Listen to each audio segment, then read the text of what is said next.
Like Kyle. It looks a lot like me. Wait a minute, we are the two bearded Clansmen. And then I watched the video real quick without the sound on. I had my phone on silent, I guess. I thought. So I was like, oh, I just saw the animation. I was like, oh, that's so cool. Thinking like we're gonna put music over it or whatever. So then I actually listened to it. I played it again with my phone on accident. And I was like, oh, there's already sound. Yeah. And so here, welcome to. I just started recording a little bit. We're talking. Welcome to. Hey guys.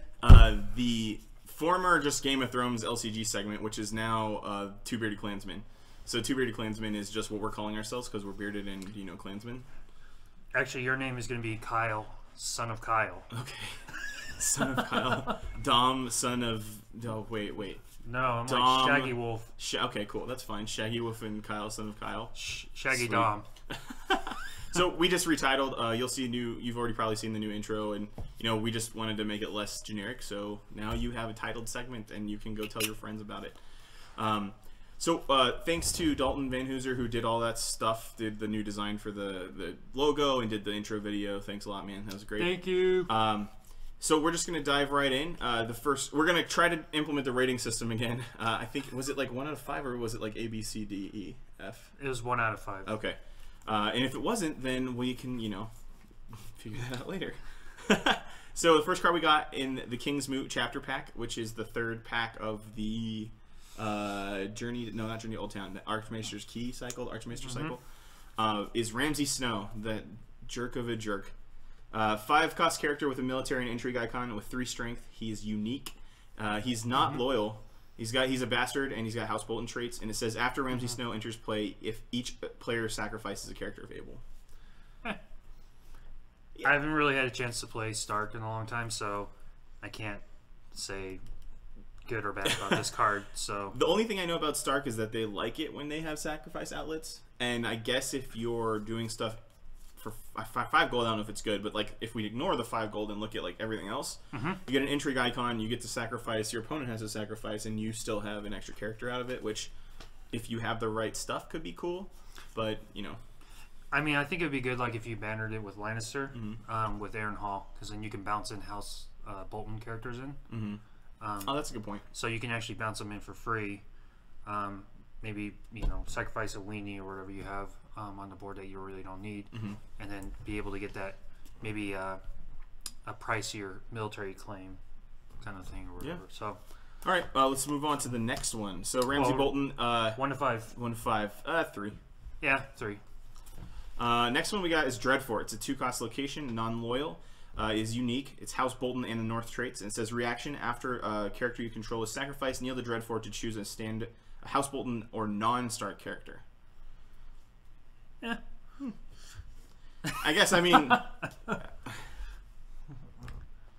it works. It kind of works in Stark, but not with Stark. It kind of works with the whole Ramsay Snow thing. Like you sacrifice a character, or you can able to stand like a Lannister character, or like it says, any non-Stark character. So I don't know. I haven't really had a chance to play with Stark lately. I've been kind of on the Tyrell Greyjoy. Oh, really?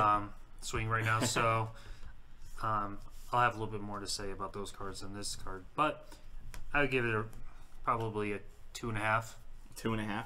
Yeah, I'd say it's probably in the same boat for me. Hold on, let me try to fix this focus thing. Okay. Go. There's the wide and tight little toggle, and then there's the photo button, and if you just gently press that, it'll focus. Okay. All right, back after focus problems, so you didn't see that. Good. The next card we have is Sir Heil Hunt. So Sir Heil Hunt did I say that wrong? Heil Hunt? Nope. Okay. I think you're good. 4-cost character, military and power icons with 3 strength. He's unique and he's a knight, so knights. Nice. Knights. During a challenge in which Sir Heil Hunt is participating, pay a gold to choose a participating character with a lower strength than his and stand the character, removing it from the challenge. So, like a paragraph of text for like a Highgarden-esque effect that only works with things that are 3 or 2 or lower. So. Yeah, unless you have a way to bump up his strength somehow. Which there's ways to do in that, yeah. Like with Oathkeeper or Heartsbane or the Tourney Lance. Yeah, that's true. I mean, is his I guess he's kind of evenly costed, but is he worth putting in when you have things like Highgarden already? I mean, you could do Highgarden. You can also do if you put Mar and Heat on them. Yeah, I guess that's you true. can. Now you're potentially taking away 2 characters that I guess are I lower like strength than his. Yeah, I like his Knight effect. I guess his Knight keyword more than I really. I mean, I guess he goes into a Knight deck and lets you start doing stuff. But Well, and you also have those. Was it Jousting Pavilion? +1 strength when they're attacking or defending alone. So I mean, there's things you can do to kind of make it worthwhile. I think so. Okay. I give it 4. I'm on the 3 train for this guy. 3 is my like go-to normal thing. All right, 1 sec. Here we go. Okay, so the next card we have is Bounty of Highgarden. Bounty of Highgarden is basically just like your verbatim Android Netrunner hedge funds card. You pay money to get more money. You can play 1 turn and can't be canceled. Yep. So, I kind of like it. Yeah. Granted you're spending 2, but at the same time, Tyrell has those reduced events by 1. Yeah. Thing. That's true. That's a good point. But then it's also something like you can use it during like challenge phase if you need a little bit extra money to ambush a character in, or to maybe even play a different event. I mean, you don't have trouble sitting on 2 gold and making 2 to 5, and as long as you haven't played a limited card this turn, it's pretty good. Yeah. I'm a fan. I think it's like a 4 for me. I would say it's about 4.5. Cool. So I like that, and it's it's non-loyal, or it is loyal. Okay, cool. I was like, man, if this is non-loyal, holy crap. the game would be broken. The next one we have is Haunted Forest Scout. It's a 2-cost character with a military and intrigue icon for 2 strength. Kind of your generic like Night's Watch card that doesn't have any loyalty or isn't unique. I mean, but he's a ranger. Yeah, but he is a ranger. He cannot defend, and of course he has like the obligatory. You cannot have any attachments except for weapons. Yep. But if you have 3 or more rangers, Haunted Forest Scout does not kneel when declared as an attacker. That is a cool effect. Sorry. We got the strobe effect. When 3 or more ranger characters on Haunted Forest, so he basically can just stand. He can attack every challenge if you have 3 or more rangers. Yeah, which is pretty so sweet. he doesn't kneel to attack, which is awesome. And granted, it can also help with dominance down the road because you can't use them to defend. So I think it's good. It opens up the house for just straight defending. They're kind of going more with the attack. Yeah, that's true. Approach. So. I think we've been talking about the Ranger deck for like a while, and neither of us has built it. But I think we're coming to a head on like having enough cards to be able to build like a really good Ranger deck with like a whole curve of costed cards that are actually playable. Yes. The next one we have is wait, sorry, you're right. I'm a 5. I'm a 5 on this guy because I think he's okay, maybe 4. I like him a 4? lot because he's got 2 icons and he's a 2 strength for 2. I'll go 4. I mean, you can 3.5. You could push the intrigue challenge, and I like that in Night's Watch. Just like being able to like attack on intrigue means. I guess I'll give it a 4 just because you don't kneel to attack. Yeah. So. Yeah. But you can't defend, of course, which sucks. But you know what? Playing those decks are kind of getting old now. Yeah. Straight defend. Like in Night's Watch, it's been since the beginning. So pass. Yeah. Pass. Yes.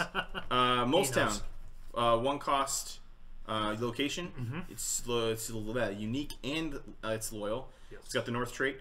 Bestow 4, and you kneel Molestown to choose a character without gold and move 1 gold from Molestown to that character. Then the character cannot be declared as an attacker until the end of the phase.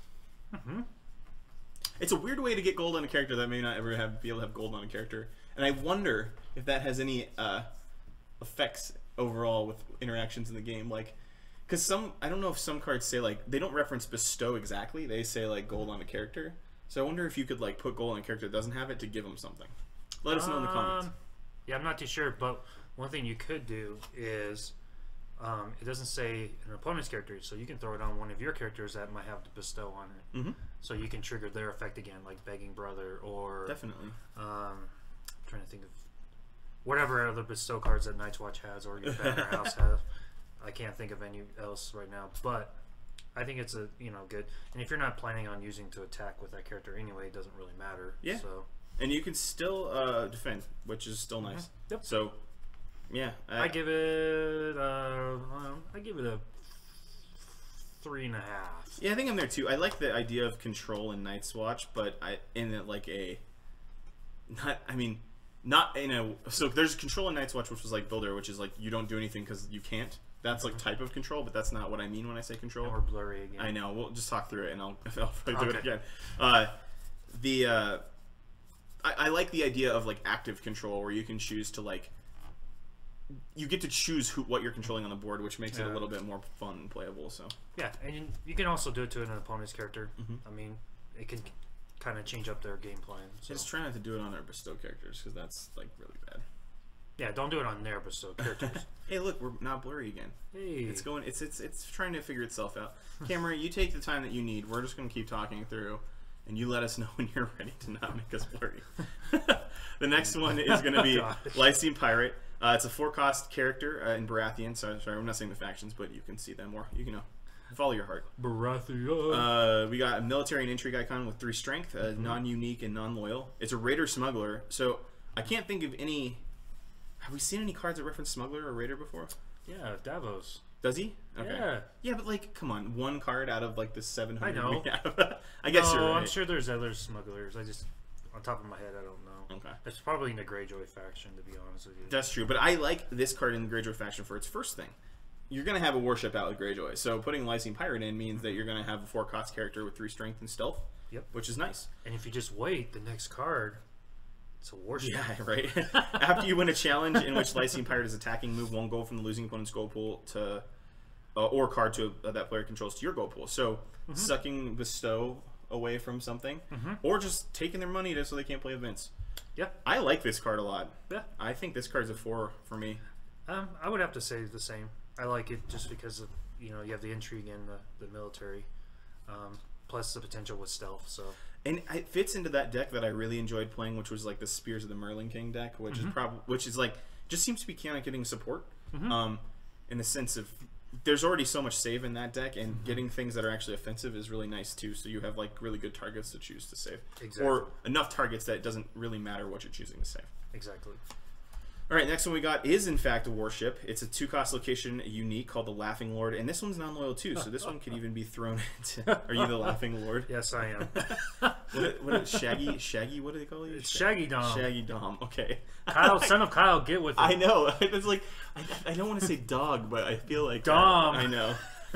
But this card is a warship, of course, and after you initiate a challenge, Neil Laughing Lord, choose attacking Baratheon character until the end of the challenge. That character gains Intimidate. 5. I like it. 2-cost location that gives Intimidate after you initiate a challenge. An attacking Baratheon character. Yeah, but like, come on. You have attacking Baratheon characters. That's what Baratheon characters like to do. Especially like, I mean, having 2 people on. Well, I guess I don't know if you'd use it with Robert, but I just like the idea of having Intimidate twice in a single challenge, and you're just like decimate their board so they can't block or attack early on. You can't give Robert double Intimidate. No. You attack with 2 people. Oh, and so that means that he gets +1 power, and then the character that is fueling him also has Intimidate, so you have double the Intimidate triggers if you win. You could. Which I think that's really good. Yeah. I think Intimidate's one of those mechanics that I haven't seen played a lot, but is one of the ones that I'm most scared of, because it's the one I like. I sit there and I see Intimidate, and I'm like, crap. Like, I now have to win this challenge. I will say I played a game yesterday, and my opponent had Intimidate, and it was frustrating. Did it intimidate you? He intimidated me like 2 times. And it was during he played the plot that we're going to be talking about later. Okay. So, but you'll know what I'm talking about here in a little bit. Yeah, so good. You said 5. I agree. 4.55 out of 5. Yeah, I would say 4.5. Yeah, to be honest. Okay. Raph the Sweetling. This is a really gory picture for America. So like, there's a lot of cards get censored when they come into the States from like Japan and other places that don't have them censored. Yeah, like there's a card in Magic called Sangry Vampire. I pronounced that wrong, sorry, but he's holding like a chalice of blood. In American Magic, they took the chalice out, so he's just doing this. It's weird what they censored. There's whole YouTube channels on what they censored coming to and from America. But this card has like a bloody spear that's dripping blood on it. And I respect Fantasy Flight for not censoring out images that are clearly part of a game that is bloody, gory, disgusting, and violent. Yeah. Yargh. That's my best Clansman, Yargh. 5-cost character, military intrigue icon with 4 strength. He is unique and an ally and a non-loyal. So allies can get hit with stuff, so be careful playing Raph, I guess. But he's got pillage, so He fits into any of the pillage decks. The top half, I guess we'll tell top half, bottom half. The top half of the card is like pretty good, I think. A 5-cost character for 4 strength. For 4 strength and an intrigue icon. I mean, I guess it's intrigue and Lannister, but I always think, you know. And pillage. I always like pillage. And then bottom half even accentuates that, which is pillage. And then after he discards a character using pillage, choose a character with printed cost 2 or lower and turn it to its owner's hand. I like. I wonder if there's. I don't know. I don't know if that's a good enough mechanic to build around, but decks that can cut reserve and then send stuff back to the hand all the time. Because that sounds really annoying to me to have to choose every turn what I'm going to keep. and I'm like, oh man, my reserve's down to 3 or 4, and now I have to discard like the 2 units that I drew this turn, or discard like one of the guys that came back to my hand. So I think it could be cool. I mean, piling mechanics onto pillage is never a bad thing, right? So no, I mean it's an extra, you know, discard if anything. So I think it's good because even potentially you can, you know, a lot of times the players will have their cheap chud guys for military claim.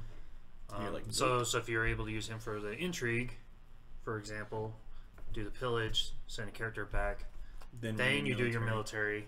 Yeah. And you potentially, with the intrigue claim, you can actually discard the card you just sent back. You just sent back or something like that. Yeah. And then the military claim is going to be more powerful. You know, that's an interesting point. I wonder if he hurts himself a little bit because of that. But yeah, so I think he's like probably like a 3 for me. Yeah, I would say about 3.5. Yeah. To be honest with you. I think this next card is kind of interesting. I like the theme on this card because I really thought it was interesting that this happened in the books. Like Jamie's like, "Can you please teach me how to fight?" Like seriously, I don't want to have to, you know, not fight the rest of my life. And you know, Braun's like, "I guess, man, whatever. Let's just do this thing." That's how it might happen in my mind. But basically, Sparring Secret is a 1-cost event. In action, you can kneel a knight character to choose and stand another knight character. And I know a lot of people that like watch this channel won't actually get confused about this, but for anybody watching that, I'm sorry, anybody who plays in the area we play in won't get confused about this. But if you're watching for the first time or you are learning the game, you can never pay a cost, which is this card. You see it says action : kneel a knight character, with someone else's characters. So you can't kneel someone else's knight to stand your knight. That's not how this works. This is just a card that lets you attack with the same knight twice in a row. A lot of cards are like this though, because knights want to attack alone. And if you have like a Chud Knight or something, you can just kneel the Chud Knight and stand like the Knight of Flowers again, or one of those like big knights that really wants to be doing stuff. So I'm a fan of this card. I like it too. And like you were saying, the Knight of Flowers, if you go with the House of Thorns version, you're standing him, plus you're giving him +2 strength. Yep. So I think that any fuel for knight decks is cool for me, because knight decks were really weak for a long time because of the Winds of Winter, or whatever was the one. Winter's Coming? The one that like sends all 3 costs of lore back to your hand. Oh, really the Winds of Winter. Yeah, really hit. No, that's the 2-claim one. Okay, anyway, it doesn't matter. First Snow Winter. First Snow Winter, there you go. I knew it.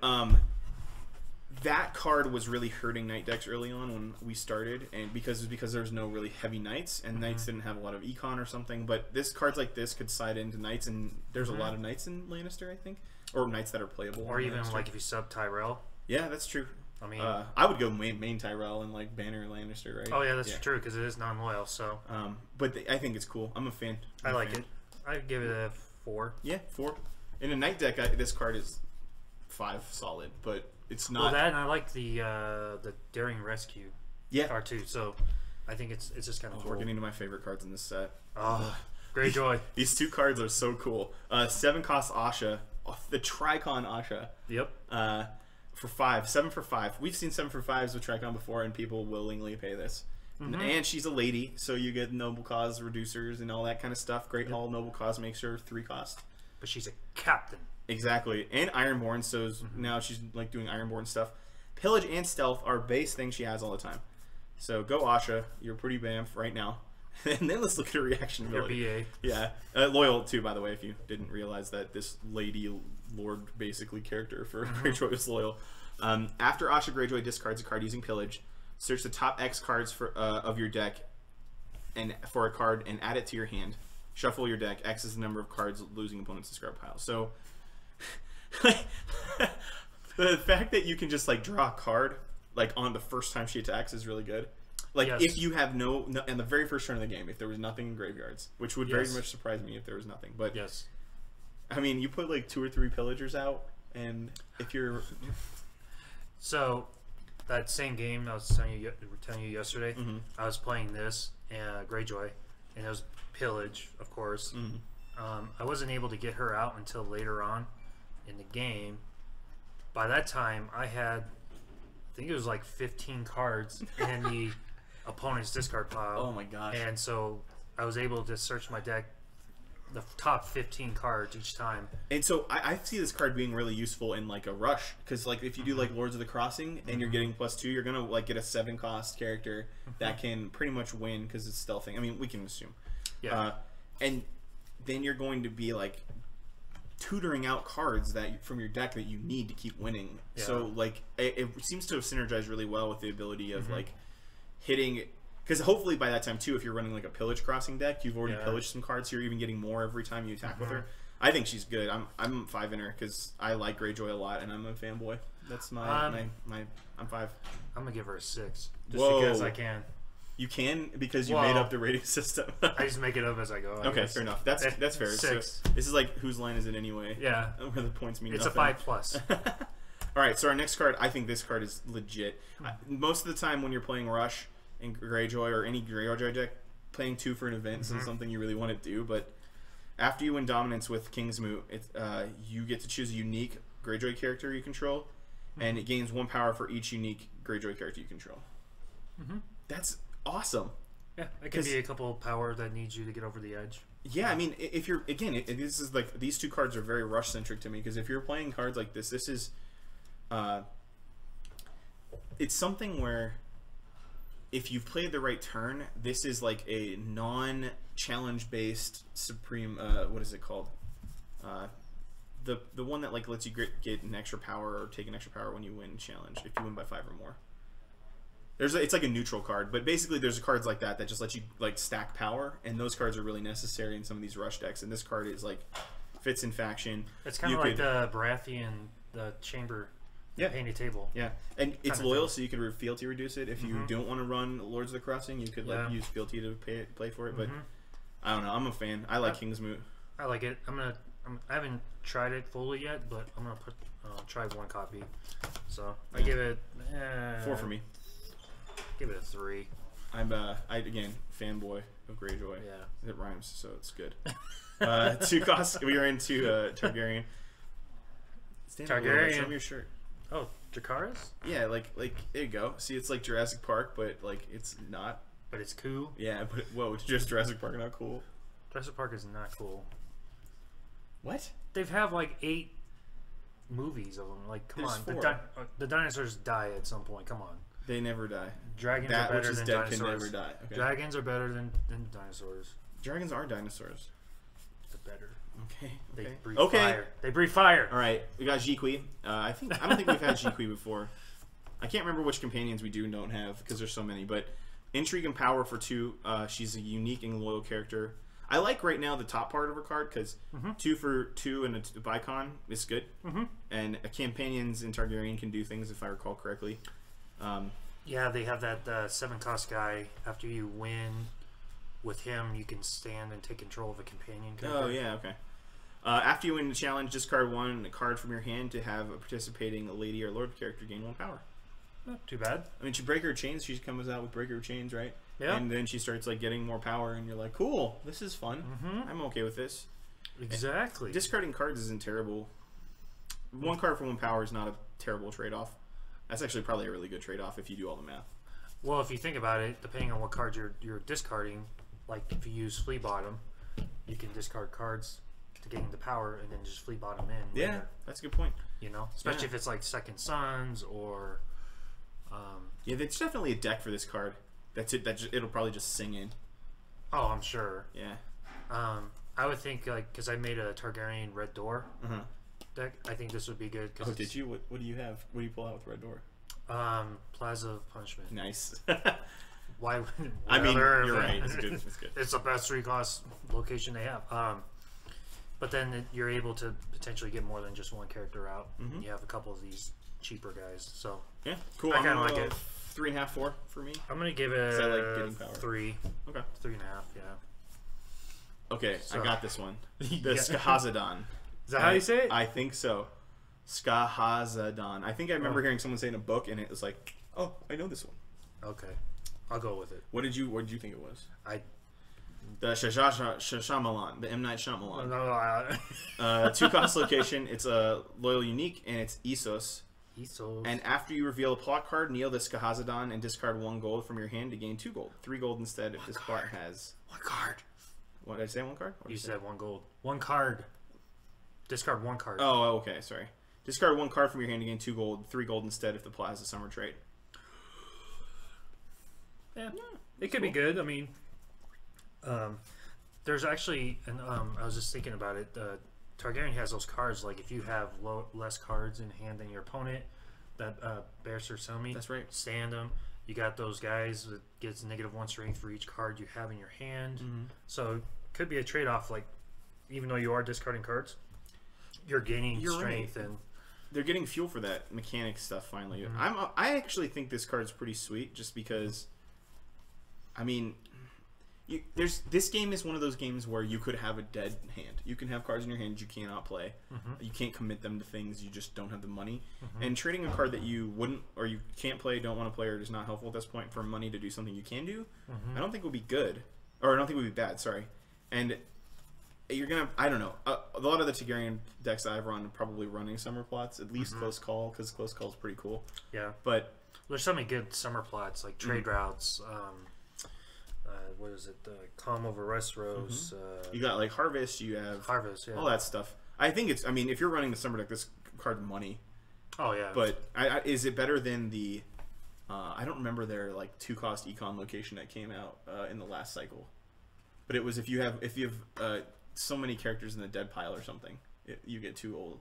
Yeah, it's like 4, and you get 2 gold instead of 1. So if you got both of them out, you're getting a lot of money. Exactly. Maybe. I'm rich. I think this one's probably a like 3 for me, because if the decks it's in could be really good in, but I don't think it necessarily goes in every deck because you don't always want to discard. I would say maybe 1 copy. Just if you see it, cool. If not, cool. I would give it like a 3 as well. Dark Star, first Martell card. Should I wait for your react? Okay. No, go for it. That was it. Character with military and intrigue icon. It's 4 strength, and he's unique but non-loyal. House Dane trait and Knight trait. That's cool. Stealth is just on this guy. 5-cost character with 2 icons, 4 and stealth. You can't see Dark Star. He's coming out of nowhere. So that's cool. And it's like looking at the sun, and then he comes out. I don't know. Insert something there. The cool part is I'm a big fan of anything that does something off of a keyword it does. Like the cards we saw earlier, like the 2 pillage cards. This card is even easier to trigger because you don't have to win anything. You just attack. And then all of a sudden, you get to take away a challenge icon from a character for the rest of the phase. Yep. So, cool. Awesome. Yeah. I would say this is probably the other 5 out of 5 card in the pack. I would say. So the thing that I was just thinking was like, oh, cool. Like you can do stuff without icons for that guy, but that character's stealth, so it's not in the challenge. But later on, it still has no icons. So. Do all the things you need to do to make it so that character can't attack. Steal someone who you might even steal someone who doesn't really matter with this card if it could help you later, because a bunch of the Martell cards are gonna just love the fact that you don't have an icon or you have 0 icons, or it just destroys like monocons if there's cards like that. Well, that and like if you, I was thinking of like trying to reintroduce Sunspear, because a lot of people I know don't play it because it's from the core set, but you lose a challenge on purpose. Then you try to make sure you use him to take away an icon of that challenge, because your claim is going to be raised by 1. Oh yeah, okay. So if you purposely lose a power challenge, now you're raising the claim up by 1, potentially. Brew it. Let us know. And that's not even including if it was like a 2-claim plot. So now you're getting 3. I don't play Martell, so I'm going to give it a 4.5 out of 5. I'm going to give it a 5. So, what card did you give a 6 earlier? Asha, okay. I don't know why I already forgot what it was. But I was just like, I thought for sure you're gonna give that one a 5.5. I would say he's the second best card in the deck. Asha's number 1. I don't know, man. Some of these Brotherhood cards. Okay, anyway. Okay. Sand Steed. 1 copy of the attachment. It's a limited 1 per character, and after summer plot enters the used pile, attached character gains 1 power. Wow.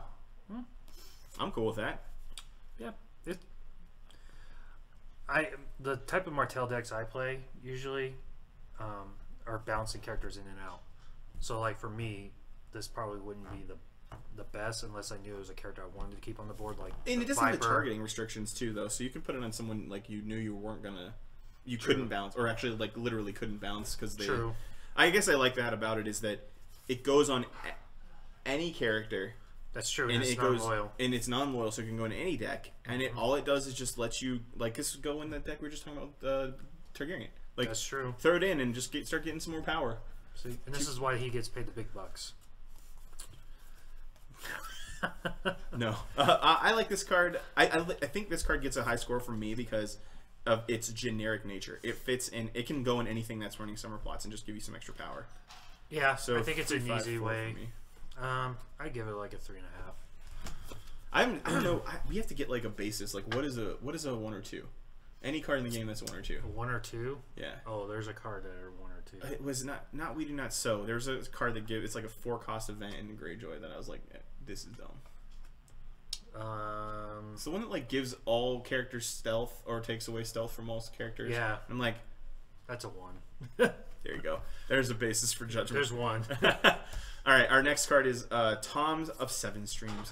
A 4-cost character with a power icon and 3 strength. Tom is unique, and he's got Brotherhood, Minstrel, and R'hllor traits. Woo! More neutral R'hllor cards. R'hllor. After you play a song event, choose and stand a non-loyal character you control. What? That's cool. You know how many like songs there are? Yeah, a lot of them are in Tyrell, though. A lot of them are neutral. Not really. Dornishman's Wife, the March of the Last of the Giants. There was one that came out the last time, which was. There's only like 2 or 3 events. I thought there was like 4 or 5. You're probably thinking Tyrell. No, I know Tyrell has a bunch, but I think there's Tyrell neutral like tied for the top. Not tied for the top 2, but they're in the top 2. Maybe I'm wrong, but it is a good card. I mean, if you're playing those events, so it's standing in a character though. And like if you're running this in the Brotherhood without banners, you that stand any of your characters. Potentially, yes. Well, it has to be because you can't have any loyal characters in that deck. Yes, but I played yesterday Targaryen Brotherhood deck, and it was rough. Well, like all I'm saying is that it means that every song event gets to stand one of your characters. Is all I'm like. That's all I mean is because if you build that deck that way, it means all your characters are targetable by this effect. Is all I meant to say. Yeah. Okay, that's true. It doesn't just mean you get to stand things all the time. No, that's not what I meant. But sure, the songs let you do it. He's kind of expensive though. Like I don't like his top half that much, so probably like a 2.5, 3 to me. You just only like the bottom half. I do. I like the song thing. Okay. And I like the fact that he's a R'hllor card. Mm-hmm. No, I didn't mean it like that. No, I meant like the bottom part because of the R'hllor card. Because like with Baratheon, if you're trying to go with the whole, kneeling with Mel and stuff, it's just another card. It goes in there. If anything, worst case scenario, you're nailing another character. Yeah, I think that's crazy. I didn't realize that the next card actually has R'hllor too. There's so many. Okay, so yeah, 2.5 to 3 for me. I give it a 2. Whoa, brutal. I know. Just because it only has 1 icon. This one does 2. 3 cost, 1 military or a military icon, 2 strength character. Lemon Cloak. He's Brotherhood and he's R'hllor. While you control no loyal characters, Lemon Cloak gets +2 strength and a power icon. So again, if you build the deck this way, he's always going to be a 4 strength power icon. For 3 costs. I would love to drop this guy in turn 1, like if you needed to. Like that's such a brutal. Like you pay 3 for a 4 cost, 2 strength, and plus all the other things you can get from the Brother Without Banner agenda. Yep, and then he's R'hllor as well. Yeah. So you can potentially nail another character with Mel. So I mean, I like this one. I like it more than the previous one. I think it's because his ability doesn't make it so you have to put certain types of things in your deck that might limit you. It's just kind of printed text changes. Yeah, like if you're making a Brotherhood deck, you're not gonna have loyal characters in there anyway. So once you get him out, he's automatically gonna trigger himself. So. I think this guy's a 4 in a Brotherhood, but like a 2 anywhere. No, I'm probably even lower than a 2 anywhere else because it's not gonna trigger. It's probably not gonna trigger. Maybe. I mean, okay, I'll say trigger 2. for a round or 2, maybe. I guess that's true. I say 2 normally, but this guy's a 4 in a Brotherhood deck. I would say 3.5, just right across the board, 3.5. Well, that's exactly what I said, but I didn't do the math. You did all the math, so he gets credit for math now. I guess math major over here. 3 custom. Forgot my history. Dominance action, kneel your faction. I thought we forgot to do rating on the last one, so I was like, duh. Kneel your faction card to choose a character with printed cost X or lower and shuffle it into the owner's deck. X is the amount of power on the faction card of the character's controller. Is it worth 3 gold to do that? Yes and no. It just depends on this situation. It's kind of like your Hail Mary, I think, kind of move. The problem is, if they have like a dupe, the dupe is just going to save them. Yeah, so if this card said cannot be saved, it would be a lot better. It would be a lot better. However, if you're able to kind of work it out to where if you had Varus out, or they have that plot where each opponent or everyone just gets rid of all their dupes, you can do that, and then potentially trigger this. Maybe you save your own character from tears with it? Because like all I'm thinking is it like, well, it's a dominance action, so you could already lost the tears, so you wouldn't be able to tears. But let's say if you wanted to take back one of your own characters potentially to say you're going to Valor or something. I just don't like the fact that it doesn't work until you're already losing, really. And that makes it like a 2 for me. I'm sure someone will come up with a great way this card works, but I'm going to say 2.5, 3. Just because I want to be optimistic about this one, I'm gonna try it out. So. Try out being optimistic. No, I'm gonna try this event. All right, this is the one that covers your face. So there you go. It's the Withering Cold. That's actually Dom. Dom posed for this. Yep. Shaggy Dom. Shaggy Dog. The Withering Cold is our plot for this set. It's a 5 gold, 6 initiative, 1 the claim plot with a 6 reserve. Plot deck limit 1.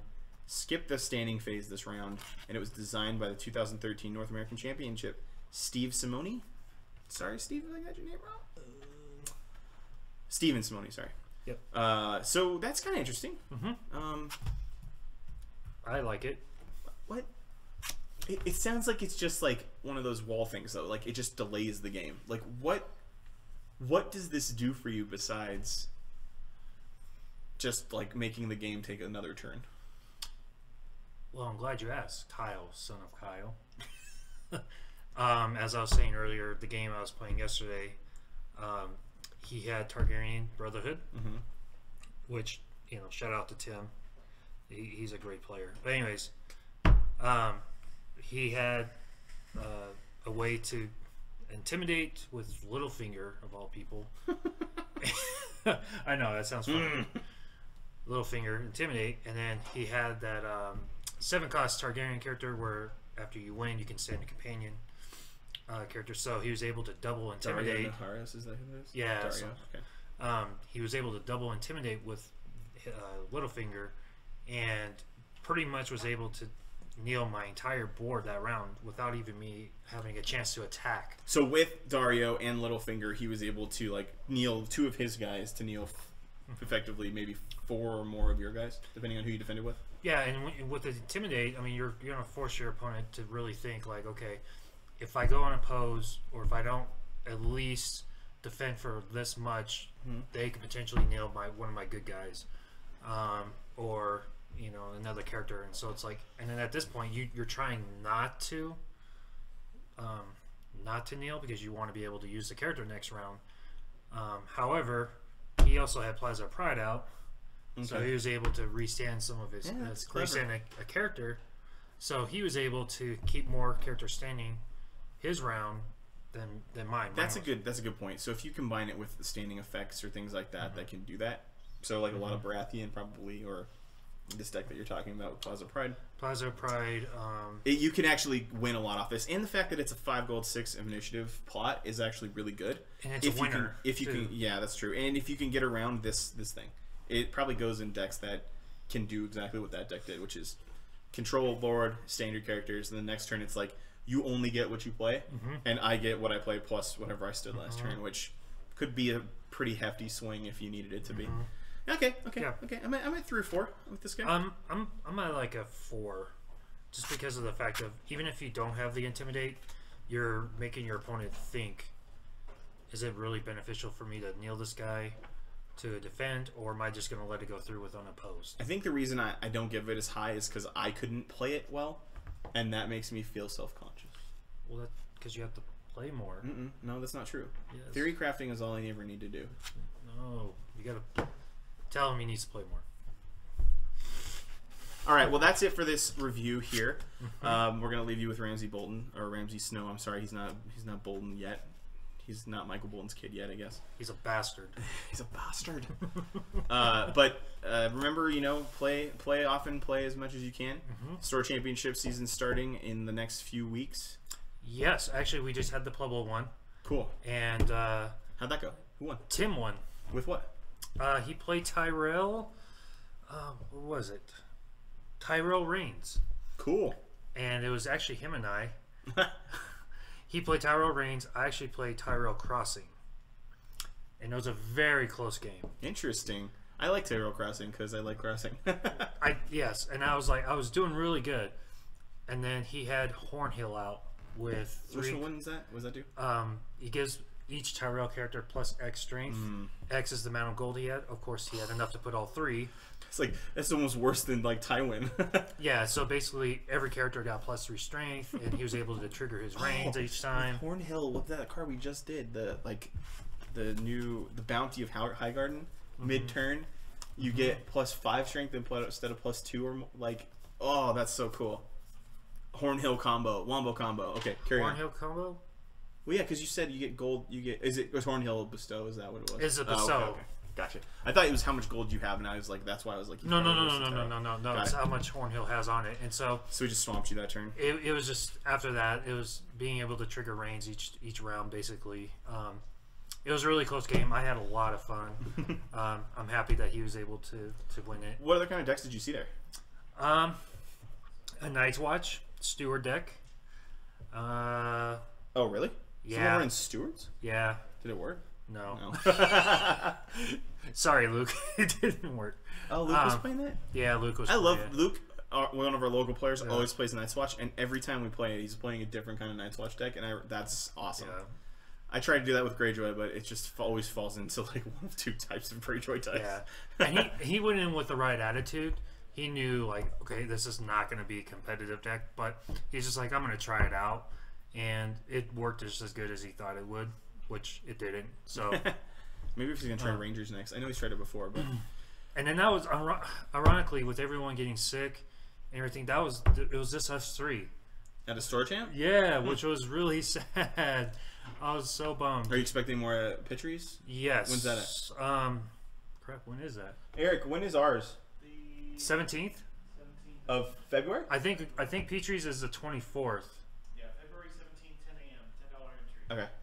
So the one here is the 17th, which is 2 weekends from now. Yeah, 2 Saturdays. Okay. 2 Saturdays from now. $10. Bring your deck. Bring game on. Get your game on. I will be here. Tim will be here. A couple guys that we work with will be here. And then the 24th is the day that we have Petrie's, right? Which is 24th is Petrie's, yes. Okay. Which is the same thing, $10. $10. Bring. I don't know if you need deck lists for store champs. I would bring them just in case.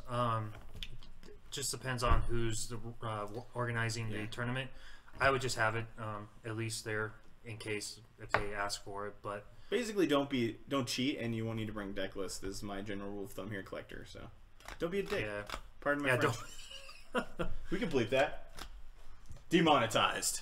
No. Okay. Well. So yeah. Come play Store Champs. Come play Game of Thrones whenever you can. Put it up on the Facebook group. Keep an eye out for all the new stuff coming out. I mean, we just got the first pack of the next. No, we got, what was it called? They just really. I just saw it yesterday. All Men Talk or whatever. No, they have. Well, yeah. That's the next pack. That's the next or that's pack. The but, pack that was spoiled. But there was a plot that was revealed. It was like you win or you die. Oh yeah, it's like draw 3 and then it has 0 reserve on it. I think it's draw 2, but 0 reserve. Yeah. So you have to like try to play everything. So it's like Cersei being Cersei, like on the throne. Yeah. But I won't do that ever again. I'm sorry. All right, we'll see you next time. We're at 40 so minutes. So see you next time. Yeah. Have a good one. Like, comment, subscribe. Yep. Thanks, guys. See ya. Bye.